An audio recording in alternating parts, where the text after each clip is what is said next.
হাসারাঙ্গা, তারপরে কি কাবিন্দু কি জানি, আশিতা নাকি ঠিকমতো প্লেয়ার এটি চিনিও না, নতুন নতুন প্লেয়ার এর ভিতরে হাসারাঙ্গার একটু চিনি। আচ্ছা, হাসারাঙ্গা যে লেগ ব্রেক বলটি করে, এগুলো কি আপনার কাছে মনে হয় খুব ডেঞ্জারাস বল? আমার কাছে তো মনে হয় এগুলা রসগোল্লা মনে হয় আমার দেয়, হ্যাঁ। আর ভালো যে কোনো প্লেয়ার যদি হইতো এগুলা গ্যালারির প্রত্যেক ওভারে দুইটা তিনটা করে নিয়ে ফালাইতো। এটা ক্রিকেট যতটুকু বুঝি আমি আমার জায়গা থেকে আপনাদেরকে বলতেছি।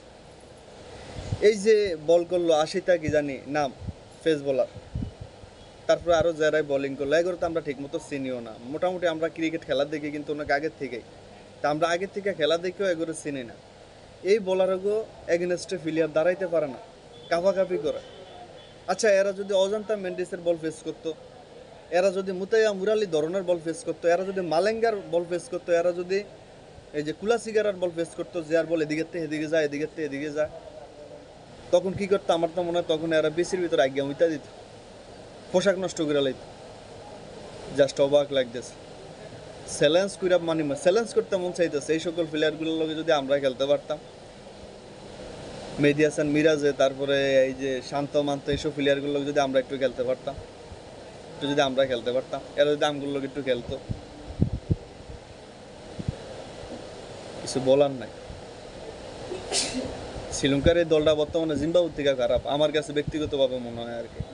শ্রীলঙ্কার যে দলটা বর্তমানে খেলতে আছে আমার কাছে জিম্বাবুর থেকে খারাপ লাগতেছে না। আপনি আমার সাথে দ্বিমত পোষণ করতেই পারেন, ঠিক আছে, এটা কথার কথা বলছি। জিম্বাবুর থেকে খারাপ শ্রীলঙ্কার দলে কে আছে বর্তমানে? কোনো লিজেন্ড প্লেয়ার আছে? শ্রীলঙ্কা দল তো নষ্ট হয়ে গেছে। যে সংখ্যা কুমার সাঙ্গাকারা গেছে গিয়া, দিলশানে গেছে গিয়া, জয়বর্ধনে গেছে গিয়া, মালাঙ্গা গেছে গিয়া, শ্রীলঙ্কা দল শেষ। শ্রীলঙ্কা দলের সোনালী সময় ছিল,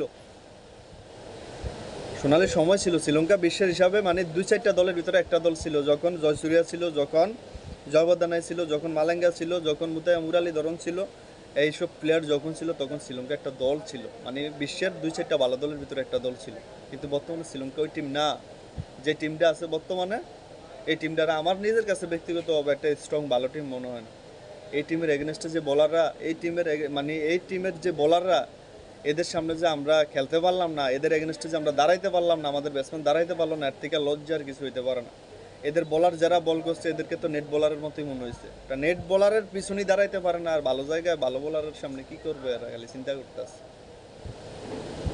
কিছু বলার নাই, জাস্ট কিছু বলার নাই। মন চাই গেলে আগাতে গোড়া পর্যন্ত চিকুন চিংলা দেওয়া বাইরে এদেরকে খেলা শিখাইতাম। কোচে করে এরকম দায়িত্ব দেওয়া দরকার। ওই যে সকালবেলা মুক্তব্য গেলাম করে যেন হুজুরেরা ইচ্ছা মতো ফ্রিডে আরও বেশি শিখাইতো, একবারে আগাতে গোড়া পর্যন্ত চিকুন চিংলা দেওয়া বাইরিয়া, তারপরে একবারে খেলা শিখাইতে হইব।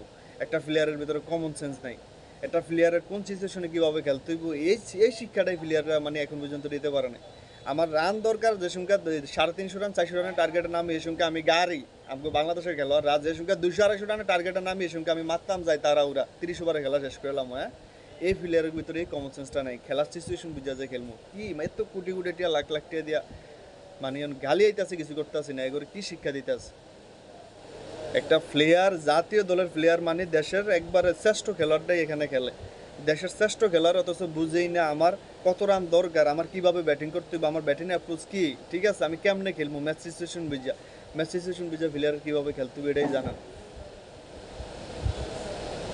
চ্যালেঞ্জ দিয়া কইতে পারি, একবারে চ্যালেঞ্জ দিয়া এদের চেয়ে ভালো খেলতে পারতাম আল্লাহর মতো মাঠে না বলে, এদের চেয়ে ভালো খেলতে পারতাম। আমরা তো ধান ক্ষেতের ভিতরে খেলছি, এদিকে এদিকে কিরিজ বানায় খেলছি, কিরিজের ভিতরে এতানিক গর্ত, বল এমনিতে এমনি যায়, তারপরে আমরা মাঠের ভিতরে দাঁড়িয়ে থাকতাম, খেলতাম।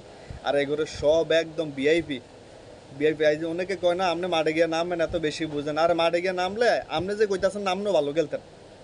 এগো মাঠ একবারে ভিআইপি সব কিছু। একটা ব্লক করলে একটা গ্যাপে আপনি সিঙ্গেল লইবেন, যে একটা গ্যাপে আপনি ব্লক করলে ওটা আপনি ডাবল সিঙ্গেল লইতে পারবেন।